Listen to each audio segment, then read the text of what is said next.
छोटा सा मुझे याद आ रहा है, मैं छोटा सा मेरा बेटा था, अब डैडी बन गया। अलमीर तुम जरा इमरान को जाके देखा, वो अब मैं देख के आता हूँ। कैफेटेरिया तक गए थे, जरा बुला लाओ। अल्लाह तेरा शुक्र है।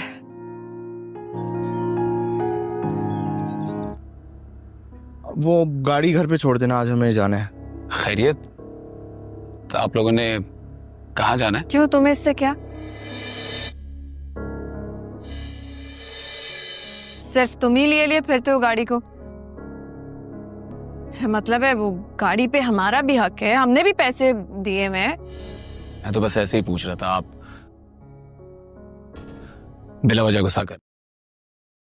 वो अलमीर का बेटा हुआ है, उसे हॉस्पिटल देखना है।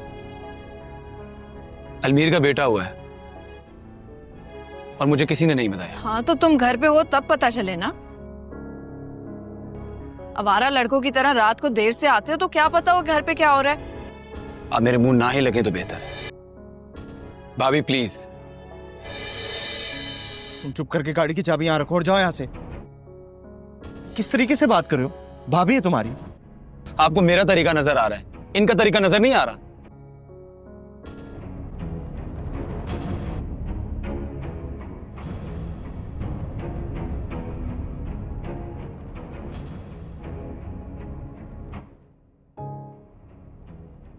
तो क्या जरूरत थी उससे इस तरह बात करने की? खुद गाड़ी लेके फिरता रहता है और हम कहीं आने जाने को तरस के रह गए हैं। सही तो कह रही हूँ, मैंने कौन सा गलत बात की है?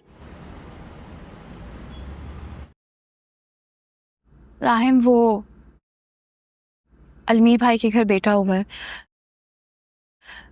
मुझे जाना होगा। अच्छा, आज तो आपने रिपोर्ट देनी थी ना? ठीक है, मैंने फिजा को कह दिया, वो सबमिट कर देगी। आप एक काम करें, आप चले जाएं। बस मुझे तो रिपोर्ट चाहिए। Thank you. और मेरी तरफ से भी मुबारकबाद दे देगा।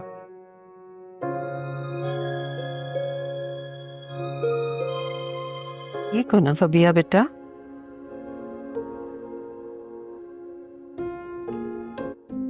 अलमीर, तुमने हमारी बेटी को देखा? बिल्कुल देखा। खूब खूब तुम पे गया। इतना खूबसूरत नवासा है, अल्लाह नजरे बद से बचाए। भाई मैं तो नानी बन के बहुत खुश हूँ। आमीन आमीन। हमारे घर की तो रौनक आ गई है भाई। अच्छा, मैं आपको एक बात कहना चाह रही थी।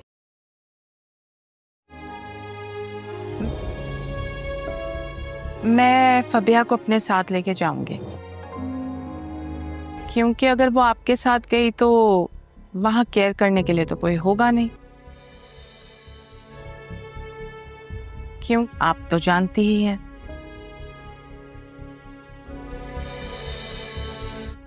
तो इसीलिए मैं सोच रही थी कि ये मेरे साथ ही जाए।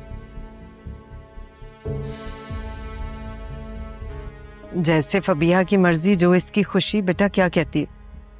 जी आंटी, मैं भी यही चाहती हूँ कि मैं मम्मा की तरफ जाऊँ।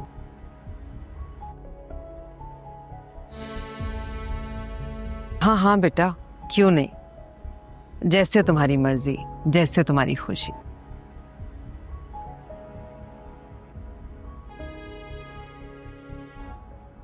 भाई मेरा बेटा है किधर? कमरे में तो लाए उसे। वो नर्सरी में है अभी उसके टेस्ट वगैरह करेंगे, चेकअप करके अच्छी तरह से फिर उसे लेके आ जाएंगे। क्यों परेशान हो रहे हो? सब्र।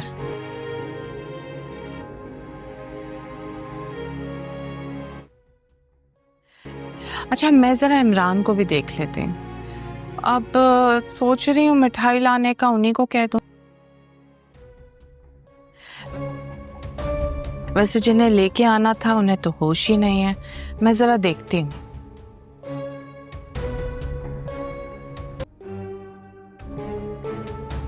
अलमीर अपने माँ बाप को लेने के लिए आएगा कि वो उसके साथ अस्पताल चलें। जैसे ही आसिफ साहब अंबर से कहेंगे, इंबर फौरन तैयार हो जाएगी। आसिफ साहिबू भी खुद को रोक नहीं पाएंगे और वो भी साथ चल पड़ेंगे। वहीं पर उनकी मुलाकात महनूर से होगी। महनूर उनके साथ बदतमीजी करेगी और जैसे ही आसिफ साहब सिर उठाकर देखेंगे तो आगे उनका बेटा शाहबीर भी खड़ा होगा। उसे देखकर वो हैरान रह जाएंगे और उसी लम्हे उन्हें यकीन हो जाएगा कि मान जो कुछ कह रही थी सब दुरुस्त था। अलमीर को डॉक्टर 2 लाख रुपए का फौरन इंतजाम करने को कहेगी तो हाथों के तौते उड़ जाएंगे, क्योंकि इतनी बड़ी रकम उसके पास है ही नहीं। अलमीर की हालत अस्पताल के कॉरिडोर में खड़े खड़े खराब होती जा रही थी। पसीने की नमी उसकी पेशानी पर चमक रही थी और डॉक्टर के मुंह से निकले हुए 2 लाख रुपए उसके दिमाग में हथौड़े की तरह बज रहे थे। वो सोच भी नहीं सकता था कि इतनी बड़ी रकम का इंतजाम वो कहाँ से करे। इसी परेशानी में वो बार बार अपने फोन की स्क्रीन को देखता। शायद कोई माजिज़ा हो जाए, कोई काल आ जाए, कोई ऐसा हाथ बढ़ जाए जो उसे उस मुश्किल से निकाल दे। दूसरी तरफ घर में माहौल ही कुछ और था। इम्बर अभी तक ये समझ ही नहीं पा रही थी कि आसिफ साहब क्यों इतने बेचैन हैं। लेकिन जैसे ही उन्होंने अंबर से कहा कि चलो अस्पताल, अलमीर को हमारी ज़रूरत है, तो अंबर के कदम खुद खुद चल पड़े। आसिफ साहिब के चेहरे पर भी अजीब सी बेकरारी थी, जैसे दिल कहीं उठका हुआ हो। उन्हें एहसास था कि मामला संजीदा है, मगर असल हकीकत तो अस्पताल पहुंचकर ही सामने आना थी। अस्पताल पहुंचकर सबसे पहला मंजर जो उन्हें दिखाई दिया वो महनूरान थी, अक्खड़, गसीली और बदतमीज। उसने आसिफ साहब से ऐसे लहजे में बात की जैसे वो कोई आम राहगीर हूं। आसिफ साहब के माथे पर शक्नें पड़ गईं, मगर उससे पहले कि वो कुछ जवाब देते इनकी नज़र सीधी आगे खड़े वान शाहबीर आनस पर जा पड़ी। एक लम्हे के लिए आसिफ साहब के कदम जमीन में धन्स गए। इनके लबों से बेअख्तियार निकला, शाहबीर तुम यहाँ? शाहबीर का चेहरा भी सियाह पड़ गया, जैसे वो पकड़ा गया हो। और उसी लम्हे आसिफ साहब को वो तमाम बातें याद आ गईं जो वनमान ने कही थीं, वो सब बातें जिन्हें उन्होंने झूठ समझकर टाल दाया था। लेकिन आज हकीकत खुद उनके सामने खड़ी थी और वो चाहकर भी आंखें बंद नहीं कर सकते थे। अब इन्हें यकीन हो चुका था कि मान एक लफ्ज भी गलत नहीं थी। दूसरी तरफ अलमीर का दिल हलक में आ रहा था। डॉक्टर मुसलसल कह रही थी, जितना जल्दी हो उसके पैसे का इंतजाम करें, मरीज की हालत खराब होती जा रही है। अलमीर के हाथ कांप रहे थे। उसे लग रहा था जैसे दुनिया उस पर तंग हो रही हो। 2 लाख रुपए उसके लिए पहाड़ से कम नहीं थे और वक्त हाथ से फिसलता जा रहा था। अलमीर के अर्ध गर्द अस्पताल की भाग दौड़, लोगों की चीखों पुकार, स्ट्रेचर की चरचराहट, सब कुछ एक धंध की तरह महसूस हो रहा था।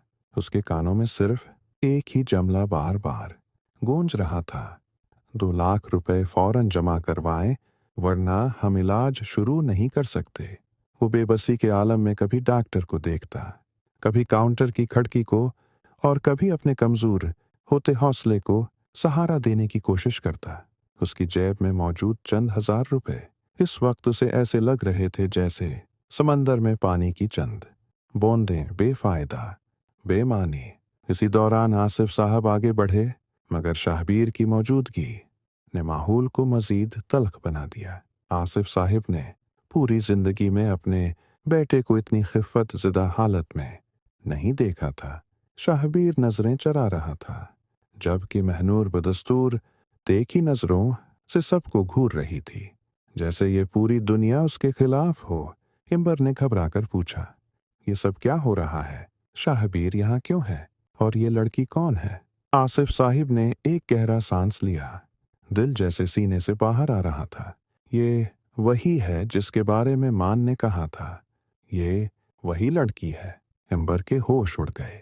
उसने फौरन शाहबीर की तरफ देखा, मगर वो नजरें झुकाए खड़ा था जैसे सच्चाई ने उसे बेबस कर दिया हो। आसिफ साहिब के चेहरे पर गुस्से और दुख की लकीरें वाज़ेह थीं, मगर इस वक्त अस्पताल की सूरत हाल ने उन्हें मजीद उलझा दिया। वो चाहकर भी अपने बेटे की गलतियों की बहस नहीं छीड़ सकते थे। इसी कशमकश के दौरान डॉक्टर दोबारा बाहर आई और सख्त लहजे में बोली, देखें वक्त ज़ाय हो रहा है। अगर आप लोग पैसे नहीं दे सकते तो हमें मरीज को दूसरे वार्ड मुंतकिल करना पड़ेगा।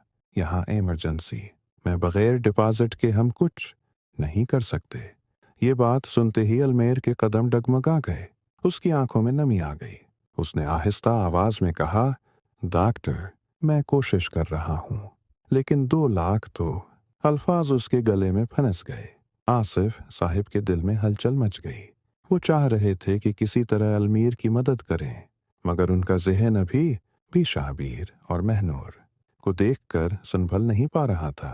हालात इतने औचक हो चुके थे कि समझ नहीं आ रहा था पहले किसे संभालें, अलमीर की परेशानी, मरीद की हालत या अपने ही बेटे की हकीकत।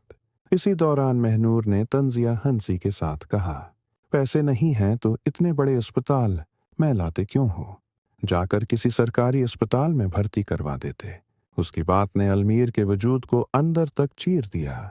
वो जब्त करते करते कांपने लगा। इम्बर फौरन आगे बढ़ी और गुस्से में बोली, तमीज से बात करो, यहाँ किसी की जान पर बनाई है, मजाक नहीं हो रहा। महनूर ने आंखें घमाए और खामोश हो गई, मगर आग भड़क चुकी थी। अब सबकी नजरें आसिफ साहिबों पर थीं। फैसला इन्हें ही करना था और वक्त हाथ से तेजी से निकल रहा था। अस्पताल के ओपीडी की तेज रोशनियां अलमीर की आंखों को चुभ रही थीं, मगर उस वक्त उसे इस बात की कोई परवाह नहीं थी। उसके जहन में सिर्फ एक ही सवाल गूंज रहा था, पैसे कहाँ से आएंगे। वक्त जैसे उसके लिए रख गया था, मगर हकीकत ये थी कि घड़ी की सुइयां नहायत बेरहमी से आगे बढ़ रही थी और मरीज की हालत लम्हा ब लम्हा बिगड़ रही थी। आसिफ साहिब अभी भी शाहबीर को देख कर गिरी हुई कैफियत में थे। उनकी आंखों में अजीब सा मिला जुला एहसास था, दुख भी, गुस्सा भी, शर्मिंदगी भी। उन्होंने धीमी मगर सख्त आवाज में पूछा, शाहबीर तुम यहाँ क्या कर रहे हो? और ये लड़की? शाहबीर ने हचकचाते हुए सर उठाया। उसकी आंखों में खौफ और शर्मिंदगी एक साथ झलक रहे थे। अबू, वो, मैं, बस अल्फाज जैसे जबान साथ छोड़ रही थी। महनूर ने फौरी मुदाखलत की और आगे बढ़कर बुलंद आवाज में बोली, वो यहाँ इसलिए है क्योंकि मैंने उसे बुलाया है, और क्यों ना बुलाता। जब जरूरत पड़े तो बंदा अपने ही आदमियों को याद करता है ना। ये जमला सूरत हाल को मजीद खराब करने के लिए काफी था। एम्बर ने बेयकीनी से शाहबीर की तरफ देखा। ये लड़की तुम्हें अपने आदमी कह रही है और तुम खामोश खड़े हो। शाहबीर, ये सब क्या है? शाहबीर का गला खशक होने लगा। वो कुछ कहना चाहता था मगर अल्फाज नहीं निकल रहे थे, जबकि महनूर बार बार इंतहाई बदतमीजी से सबकी बातों में टांग उड़ा रही थी, जैसे वो जानबूझकर माहौल को मजीद खराब करना चाहती हो। इसी दौरान डॉक्टर दोबारा नमूदार हुई। चेहरे पर सख्ती और जल्दबाजी नमाया थी।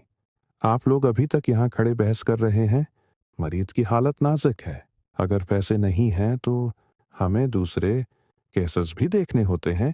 हम यहाँ खड़े नहीं रह सकते। अलमीर ने बेबसी से डॉक्टर के सामने हाथ जोड़ दिए।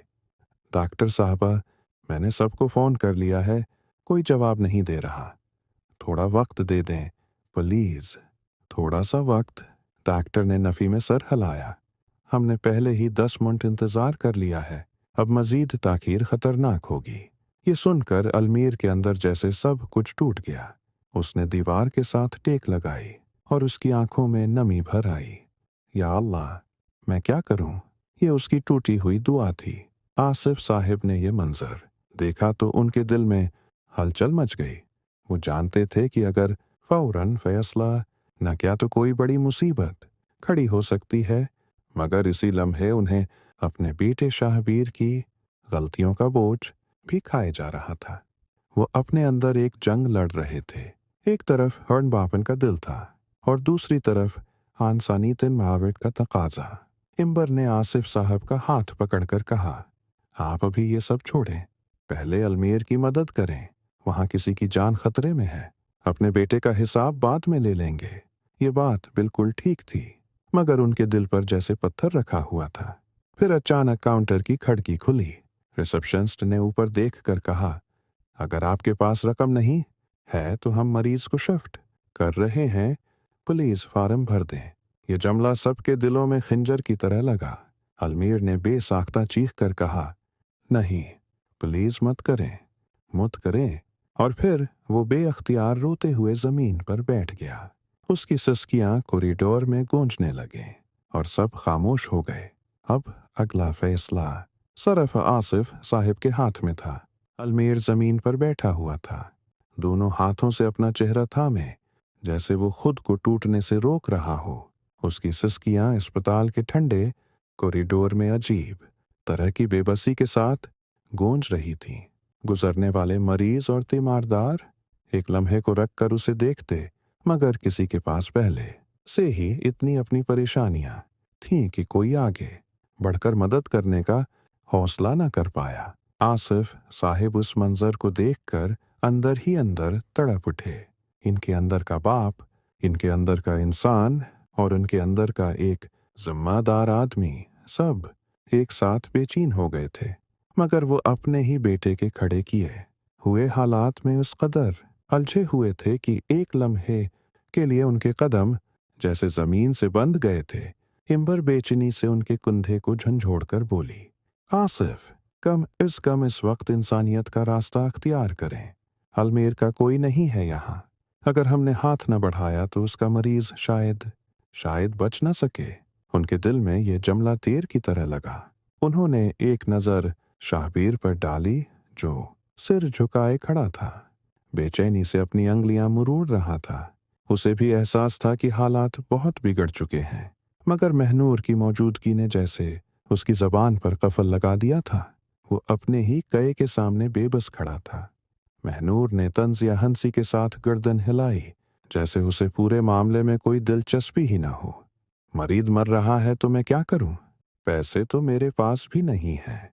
और अलमीर भाई, रोना धोना बंद करें। 2 लाख कोई चौक में पड़े नहीं होते। ये जुमला अलमीर के दिल में खिंजर बनकर लगा। उसने डबडबाई आंखों से महनूर की तरफ देखा, फिर सर झुका लिया, जैसे उसमें जवाब देने की भी सकत न हो। उसी लम्हे डॉक्टर दोबारा बाहर आई। चेहरे पर शदीद नाराजी थी। आप लोग अभी तक पैसे का बंदोबस्त नहीं कर सके। मरीज की कंडीशन क्रिटिकल है। अगर अभी फैसला नहीं लिया तो हमें कानूनी तौर पर उसे दूसरे वार्ड या सरकारी अस्पताल भेजना पड़ेगा। अब कहने को कुछ बचा ही नहीं था। वक्त खत्म हो चुका था। आसिफ साहिब ने आहिस्ता आहिस्ता कदम आगे बढ़ाए, जेब से बटुआ निकाला, फिर उसमें देखने लगे, मगर वहां मौजूद रकम बहुत कम थी। उन्होंने फिर अंबर की तरफ देखा, जैसे मदद मांग रहे हूं। अंबर ने आहिस्ता से कहा, मेरे पास भी सिर्फ 1 लाख है, बस। दोनों की आंखों में बेबसी थी। अचानक किसी के कदमों की आवाज आई। एक भारी भरकम शख्स तेजी से कॉरिडोर में दाखिल हुआ। उसके हाथ में एक बड़ा लिफाफा था। अलमीर ने हैरत से सर उठाया। वो आसिफ साहब के पुराने दोस्त सईद साहब थे, वही जो बरसों पहले छोड़कर बाहर चले गए थे और आज खुद चलकर यहाँ आ रहे थे। उन्होंने अलमीर के सामने वो लिफाफा रखा और धीमी आवाज में बोले, मैंने सुना कि यहाँ किसी को मदद की जरूरत है। और अलमीर बेटा, तुम अकेले नहीं हो, ये पैसे ले जाओ, फौरन जमा करवाओ। लिफाफा खोला तो अंदर पूरी 2 लाख रुपए की रकम मौजूद थी। अलमीर की आंखों से बेअख्तियार आंसू बह निकले। वो सईद साहब के कदमों में बैठ गया। अंकल, मैं आपकी ये मेहरबानी कभी नहीं भूलूंगा। कॉरिडोर में एक लम्हे के लिए जैसे सुकून छा गया, मगर आसिफ साहब के चेहरे पर अभी भी तूफान जारी था, क्योंकि अब इलाज तो हो जाएगा, मगर शाहबीर, महनूर और मान के दरमियान छिपी हुई सच्चाइयां अब ज्यादा देर छिपने वाली नहीं थीं। अलमीर के आंसू अभी थमे भी न थे कि सईद साहब ने उसके कंधे पर हाथ रखकर उसे सहारा दिया। बेटा उठो, अभी रोने का वक्त नहीं, अभी दौड़ने का वक्त है। पैसे जमा करवाओ ताकि इलाज फौरन शुरू हो सके। अलमीर ने जल्दी से अपने आंसू साफ किए और लिफाफा पकड़कर तेजी से काउंटर की तरफ भागा। रिसेप्शनिस्ट जो अभी तक सख्त लहजे में बात कर रही थी। अलमेर को इतनी बड़ी रकम के साथ वापस आते देखकर चंद लम्हे हैरान रह गई। ये आपने वाकई इंतजाम कर लिया? उसने मशीनी अंदाज में रकम गनी, रसीद बनाई और बटन दबाकर इमरजेंसी वार्ड को इतला दी। इसी लम्हे अंदर मौजूद डॉक्टर ने हाथ के इशारे से नर्सों को हुक्म दिया, पेशेंट को फौरन ऑपरेशन थिएटर में ले जाएं, देर मत करना। स्ट्रेचर पर मरीज को ले जाया जाने लगा। अलमेर के कदम कांप रहे थे। वो स्ट्रेचर के पीछे दौड़ना चाहता था, मगर डॉक्टर ने उसे रोक दिया। आप बाहर इंतजार करें, अभी हमारा काम शुरू होता है। अलमेर ने बेअख्तियार सर झुका दिया और दीवार के साथ खड़ा होकर लंबा सांस लिया, जैसे उसके अंदर की सारी ताकत खत्म हो चुकी हो। दूसरी तरफ माहौल एक और घेरे में उलझा हुआ था। महनूर ने गुस्से से नाक चढ़ाया, जैसे उसे अलमेर की ये कामयाबी खटक रही हो। वाह भाई, किस्मत देखो, हमें तो कोई 10,000 देने को तैयार नहीं और उसे पूरे 2 लाख मिल गए। उसकी आवाज में जहरीला तंज था। हिम्बर ने उसे घोर कर देखा और सख्त आवाज में बोली, किसी की जान बचने पर खुश होने की बजाय तुम्हें हसद हो रहा है क्या? इंसानियत नाम की कोई चीज है तुम्हें? महनूर ने तड़क कर जवाब दिया, मुझे किसी के मरने जीने से क्या? आप लोग मुझे लेक्चर देना छोड़ें। आसिफ साहिब ने पहली बार सख्ती से कहा, बस और एक लफ्ज नहीं, यहाँ अस्पताल है, बाजार नहीं। तुम बदतमीजी बंद करो। महनूर साकत हो गई। शाहबीर ने घबराकर एक कदम पीछे लिया। आसिफ साहिब का लहजा पहले कभी इतना सख्त नहीं हुआ था। उसका सीधा असर शाहबीर पर भी पड़ा। उसने थूक नगला और धीरे से कहा, अबू, मैं सब समझा सकता हूँ। आसिफ साहब ने उसकी तरफ देखा, आंखों में गुस्सा, दक और वो सब सवाल जो बरसों के एतमाद को हलाकर रख देते हैं। समझाने का वक्त गुजर चुका है शाहबीर। असल सवाल ये है कि तुम किस रास्ते पर चल रहे थे और क्यों? शाहबीर के चेहरे से खून उतर गया। हिम्बर भी कानप गई। महनूर ने होंठ काट कर एक तरफ देखना शुरू कर दिया। इसी दौरान कॉरिडोर के आखिरी सिरे से मान तेजी से आती हुई दिखाई दी। चेहरे पर परेशानी, आंखों में घबराहट और कदम इतने तेज जैसे दिल से कोई सवाल टूटकर नीचे गिरने वाला हो। जैसे ही उसने सामने खड़े आसिफ साहब, अंबर, शाहबीर और महनूर को एक साथ देखा, वो लम्हे में रख गई। फदा जैसे साकत हो गई। आसिफ साहिब की नजरें मान पर टिक गईं। उन्होंने आहिस्ता सा कहा, मैन। मान की आंखों के किनारे लरस गए। फिर उसने शाहबीर को महनूर के साथ खड़े देखा और उसके दिल में जैसे किसी ने चाकू घूंप दिया हो। उसकी सांस रक गई, गला खशक हो गया और वो कपकपाती आवाज में सिर्फ यही अल्फाज निकाल सकी, मैंने कहा था ना, मैंने सब कहा था, पर आप लोगों ने यकीन नहीं किया। एक खामोश, टूटा हुआ मगर सच्चाई से भरा जुमला, जिसने पूरे माहौल को जैसे हिलाकर रख दिया। आसिफ साहिब के दिल पर वो अल्फाज हथौड़े की तरह गिरे। उन्होंने नजरें नीची कर लीं। अब सच्चाई सामने थी और झूठ की कोई गुंजाइश बाकी नहीं रही थी। कॉरिडोर की फजा में एक नई कश्मकश जन्म ले रही थी। मान के अल्फाज जैसे पूरे कॉरिडोर में बरस पड़े। अस्पताल की ठंडी दीवारें, सफेद फर्श, दौड़ती नर्सें, सब कुछ एक लम्हे के लिए खामोश सा महसूस होने लगा। आसिफ साहिब के चेहरे पर पहले हैरत की झलक आई, फिर पछतावे का एक गहरा साया उतरा। वो जानते थे कि मान ठीक कह रही है, मगर सच का बोझ इंसान के कुंधों को इसी वक्त तोड़ता है जब वो खुद इस सच से भाग रहा हो।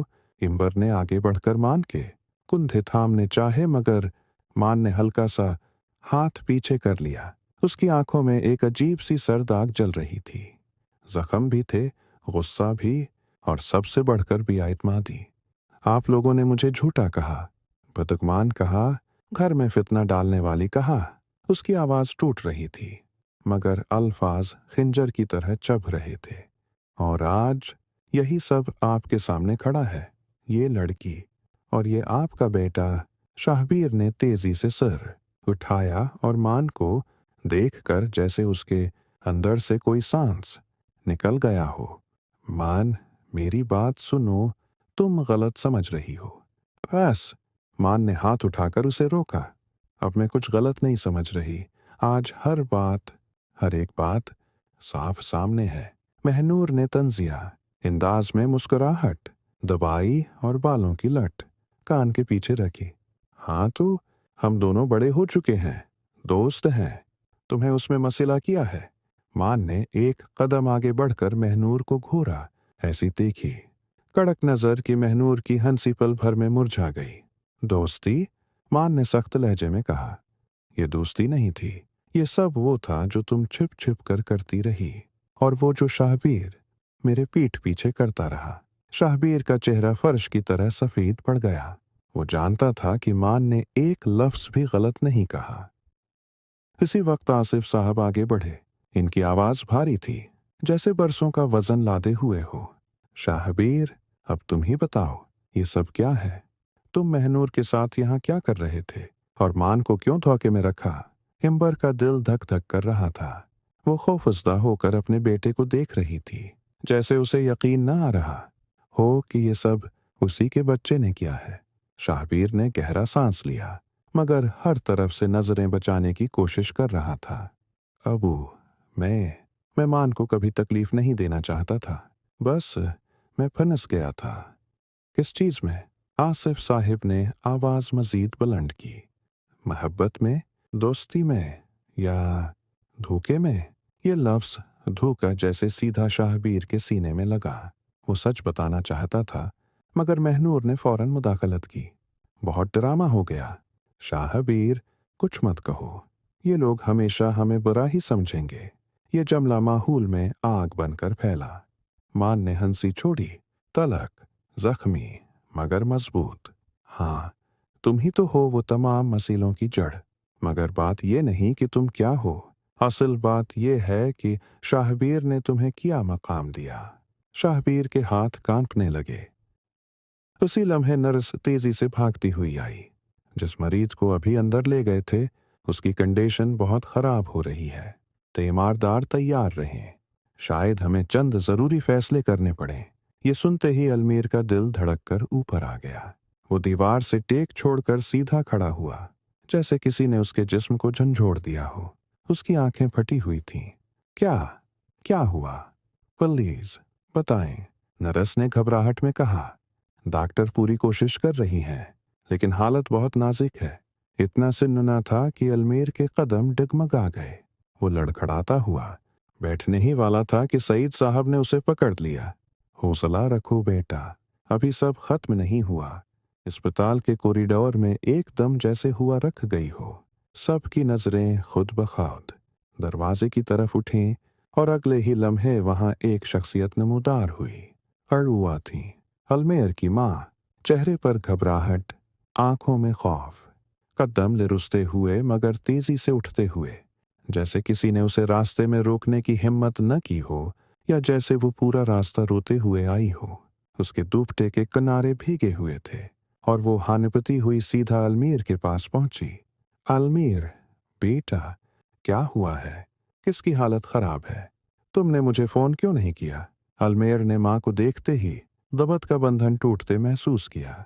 वो आगे बढ़ा, मगर उसकी आवाज जैसे गले में अटक गई। अम्मी, वो डॉक्टर कह रही हैं कि हालत बहुत बिगड़ गई है। उसकी माँ ने धड़कते दिल से फौरन सवाल किया। कौन अंदर है? कौन मरीज है? अलमेर के होंठ कांपने लगे। उसने सिर झुकाकर आहिस्ता कहा, अबू। पूरा कॉरिडोर जैसे एक झटके से कांप गया। हिम्बर ने हाथ मना पर रख लिया। आसिफ साहिब पीछे हटकर दीवार से टक गए। शाहबीर की आंखों से जैसे रोशनी गायब हो गई। हत्ती कि महनूर के चेहरे से भी खोखली शोखी उतर गई। अलमीर की माँ की टांगों में जान न रही। वो वहीं जमीन पर बैठ गई। या अल्लाह, मेरे घर के सहारे को कुछ हो न जाए। या रब्बी करीम रहम कर। उसकी सस्कियों की आवाज कॉरिडोर में गूंजने लगी। अलमीर घटने टेक कर अपनी माँ के पास बैठ गया। उसे सहारता रहा, जबकि उसकी अपनी आंखों से आंसू बहते जा रहे थे। दूसरी तरफ मान ने यह मंजर देखा तो उसके दिल की सख्ती लम्हा भर को नरम पड़ी। वो जानती थी कि हालात कितने भी बिगड़ जाएं, कोई माँ अपने शुआर या बेटे की तकलीफ बर्दाश्त नहीं कर सकती। उसने हचकचाते हुए आगे बढ़कर अलमीर की माँ को पानी की बोतल पकड़ाई। आंटी, आप थोड़ा पानी पी लें। हिम्मत रखी। मान की आवाज नरम थी, टूटी हुई मगर खुलूस से भरी। अलमीर की माँ ने पानी लिया, कांपते हाथों से एक घूंट पिया और मान को देखकर आहिस्ता से कहा, प्यारा, खुदा तुम्हें खुश रखे। ऐसे वक्त में तो अपने भी साथ छोड़ देते हैं। मान की आंखें नम हो गईं। वो जानती थी कि ये जुमला किन लोगों के लिए कहा गया है। शाहबीर ने ये सब देखा तो इसके अंदर शर्मिंदगी का भूंचाल उठ गया। वो चाहकर भी मान से नजरें नहीं मिला पा रहा था। महनार ने उसकी कुहनी पकड़कर धीरे से कहा, छोड़ो, यहाँ ड्रामे करने का फायदा नहीं, चलो कहीं और चलते हैं। शाहबीर ने फौरन अपना हाथ झटक कर छुड़वा लिया। उसने महनूर को देखी नजरों से देखा। अब बात यहाँ खत्म नहीं होगी। जो कुछ तुमने मेरे साथ करवाया, जो कुछ तुमने बढ़ा चढ़ाकर बताया, सच सामने आ जाएगा। महनूर एक लम्हे को घबरा गई, फिर खुद को संभालती हुई बोली, हाँ, अब तुम सब मेरा इल्जाम लगाओगे? क्या ये सब मैंने किया? तुम खुद यहाँ आए थे, खुद मुझे। बस, आसिफ साहिब गुर्जदार आवाज में बोले, एक लफ्ज और नहीं, अभी इलाज चल रहा है। तुम लोगों की बहस से ज्यादा किसी की जान जरूरी है। महनूर खामोश हो गई। वो खुद भी महसूस कर रही थी कि इस बार मामलात इसकी तवक्का से बहुत आगे निकल गए हैं। अचानक ऑपरेशन थिएटर की लाइट ने रीड सगनलॉन से पढ़ायलॉन होना शुरू किया, जिसका मतलब था कि डॉक्टर एक अहम मरहला तय कर रही है। हालत नाजुक तरीन है। एक नर्स तेजी से बाहर आई। चेहरे पर पसीना और परेशानी थी। मिस्टर अलमेर भागता हुआ आगे बढ़ा। जी, नर्स ने तेज लहजे में कहा। अस्पताल के इमरजेंसी वार्ड के बाहर फजा इतनी बोझल हो चुकी थी कि सांस लेना भी मुश्किल महसूस हो रहा था। अलमेर एक बेंच के किनारे पर बैठा दोनों हाथों से अपना सिर थामे हुए था। आंखों में आंसू तैर रहे थे, मगर वो उन्हें बहने नहीं दे रहा था। उसके कंधों पर जिम्मेदारियों का ऐसा बोझ था जो उसे अंदर तक तोड़ रहा था। डॉक्टर की आवाज अभी तक उसके कानों में गूंज रही थी। 2 लाख रुपए का फौरी इंतजाम करें, मरीज की हालत नाजुक है। ये जुमला उसी तरह अलमेर के एसाब पर हथौड़े बरसा रहा था। उसे समझ नहीं आ रहा था कि वो कहाँ जाए, किससे मांगे, कैसे इस मुश्किल को हल करे।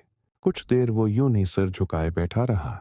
फिर आहिस्ता आहिस्ता उसने नजरें उठाएं तो सामने आसिफ साहब खड़े दिखाई दिए, मगर उनके चेहरे पर पहले जैसी सख्ती नहीं थी। उनकी आंखों में परेशानी, अफसोस और पछतावे का एक वाज़ेह सा साया नुमाया था। शायद अभी शाहबीर को इस हालत में देखकर उनके दिल में भी कुछ टूटा था। दूसरी तरफ महनूर मुसलसल बदतमीजी और ऊंची आवाज में बहस किए जा रही थी। वो हर लम्हा इस बात पर अड़ी हुई थी कि अस्पताल वालों ने बुला वजह इतनी बड़ी रकम मांगी है और ये सब ड्रामा है। उसकी आवाज बार बार पूरे कॉरिडोर में गूंज रही थी, मगर अब अंबर और आसिफ साहिब खामोश खड़े थे। महनूर के लहजे में तलखी तो पहले भी थी, मगर आज किसी को भी उसकी बातों में दिलचस्पी नहीं थी, क्योंकि हालात कहीं ज्यादा संगीन थे। शाहबीर एक कोने में खड़ा अपने मोबाइल को घूर रहा था, जैसे वो किसी का नंबर मिलाने की हिम्मत नहीं कर पा रहा हो। आसिफ साहब ने एक नजर उस पर डाली और इनके दिल पर जैसे बोझ सा आ गया। ये बच्चा आखिर यहाँ किस चक्कर में है? इनके दिल में ये सवाल खंजर की तरह चुभ रहा था। उन्हें अच्छी तरह मालूम हो चुका था कि मान जो कुछ कह रही थी सब हकीकत थी। उन्होंने खुद अपने बेटे की आंखों में खौफ और झूठ दोनों देख लिए थे। इसी दौरान डॉक्टर दोबारा बाहर आई। चेहरा संजीदा था। हम ज्यादा देर इंतजार नहीं कर सकते, बराहे मेहरबानी रकम का इंतजाम करें, वरना हालत मजीद बिगड़ सकती है। अलमीर ने डॉक्टर की तरफ देखा, मगर बोलने के लिए जबान जैसे खशक हो चुकी थी। उसके होंठ कांप रहे थे। मैं कोशिश कर रहा हूँ, बस थोड़ा वक्त, टाइम नहीं है, डॉक्टर ने सख्त लहजे में कहा। मरीज के लिए हर मिनट कीमती है। ये सुनकर अलमीर की आंखों से बेअख्तियार आंसू टपक पड़े। वो बेबसी, वो लाचारी, वो परेशानी, जैसे पूरी दुनिया उसके दिल पर रख दी गई हो। इम्बर आगे बढ़े और उन्होंने आसिफ साहब की तरफ देखा। हम कुछ कर सकते हैं? अलमेर अकेला है और बहुत परेशान है। आसिफ साहब ने लंबी सांस ली। उनकी आंखों में कशमकश थी, जैसे वो दिल और अक्ल के बीच फंस गए हों। एक तरफ उनका गुरूर था, दूसरी तरफ सच जो सामने आ खड़ा हुआ था, और तीसरी तरफ वो लड़का जिसे वो हमेशा कमतर समझते थे, मगर आज वही लड़का मदद का महताज था, और वो भी ऐसी मदद जिससे किसी की जान बच सकती थी। कुछ लम्हे सोचने के बाद आसिफ साहब ने आहिस्ता से कहा, चलो देखते हैं क्या हो सकता है। इनका लहजा बदल चुका था, आंखों का गुरूर पिघल रहा था, और शायद पहली मर्तबा वो हालात को समझने की कोशिश कर रहे थे। अलमीर ने उनकी तरफ देखा तो उसकी आंखों में एक उम्मीद की नन्ही सी किरण जगमगा उठी, मगर उस किरण के साथ खौफ भी था कि कहीं ये उम्मीद फिर टूट न जाए। आसिफ साहिब आहिस्ता आहिस्ता अलमीर की तरफ बढ़े तो उनके कदमों में वही रौब नहीं था जो आम दिनों में हुआ करता था। आज उनके अंदर की मजबूती जैसे कहीं गायब हो गई थी। अलमेर ने उनकी तरफ देखा तो उसकी आंखों में हैरत, थकन और डूबती हुई उम्मीद सब एक साथ झलक रहे थे। आसिफ साहिब एक लम्हे के लिए रुके, फिर गहरी सांस लेकर उसके करीब बैठ गए। प्यारा, क्या वाकई इतनी रकम का फौरी इंतजाम जरूरी है? इनकी आवाज भारी थी, जैसे हर लफ्ज किसी पिछतावे से लिपटा हो। अलमीर ने सिर हिलाया, आंखों के आंसू अब काबू में नहीं रह सके। जी, डॉक्टर कह रही हैं कि अगर अभी पैसे न दिए तो उम्मी की हालत मजीद खराब हो सकती है। मैं नहीं जानता क्या करूं। ये सुनकर अंबर के दिल पर जैसे हथौड़ा पड़ा। वो आगे बढ़कर अलमीर के कुंधे पर हाथ रखकर आहिस्ता से बोले, बेटा हिम्मत न हारो, हम देखते हैं, अल्लाह कोई रास्ता जरूर निकालेगा। लेकिन महनार को शायद आज भी किसी की तकलीफ दिखाई नहीं दे रही थी। वो तानक छानक करती हुई बोली, वाह, अब सबने हीरो बनने का प्लान बनाया है। इतने पैसे कोई यूं नहीं थोड़ी दे देता है, और फिर किसकी खातिर? उसके लिए। उसने हकारत से अलमीर की तरफ इशारा किया। इस बार आसिफ साहिब ने गुस्से में तेज नजरों से उसे देखा। बस करो महनूर, हर बात का मजाक नहीं बनता। यहाँ किसी की जान का मसला है। महनूर पहली बार कुछ लम्हों के लिए चुप हुई। उसके चेहरे पर नाराजी तो थी, मगर आसिफ साहब के लहजे की सख्ती ने उसे पीछे हटने पर मजबूर कर दिया। शाहबीर अब भी मोबाइल थामे खड़ा था, मगर अंगलियां कांप रही थीं। वो अपने बाप की आंखों में पकड़े जाने के खौफ से नजरें नहीं मल्ला पा रहा था। आसिफ साहब ने उसकी तरफ देखा तो उनके अंदर फिर वही चुभन महसूस हुई। यह लड़का क्या छुपा रहा है? यहाँ किसके साथ आया है? मान क्यों रो रही थी? किस बात का डर था उसे? डॉक्टर दोबारा आई। उसके चेहरे पर पहले से भी ज्यादा संजीदगी थी। देखिए, हम मजीद वक्त जाया नहीं कर सकते। इलाज शुरू करना है तो अभी फैसले की जरूरत है।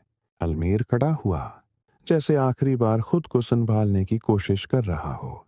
डॉक्टर साहबा, मैं कोशिश करता हूँ, मैं पैसे ले आता हूँ। आसिफ साहिब ने फौरन हाथ उठाकर उसे रोक दिया। नहीं, तुम कहीं नहीं जाओगे। तुम्हारी अम्मी अंदर हैं, तुम उनके पास ही रहो।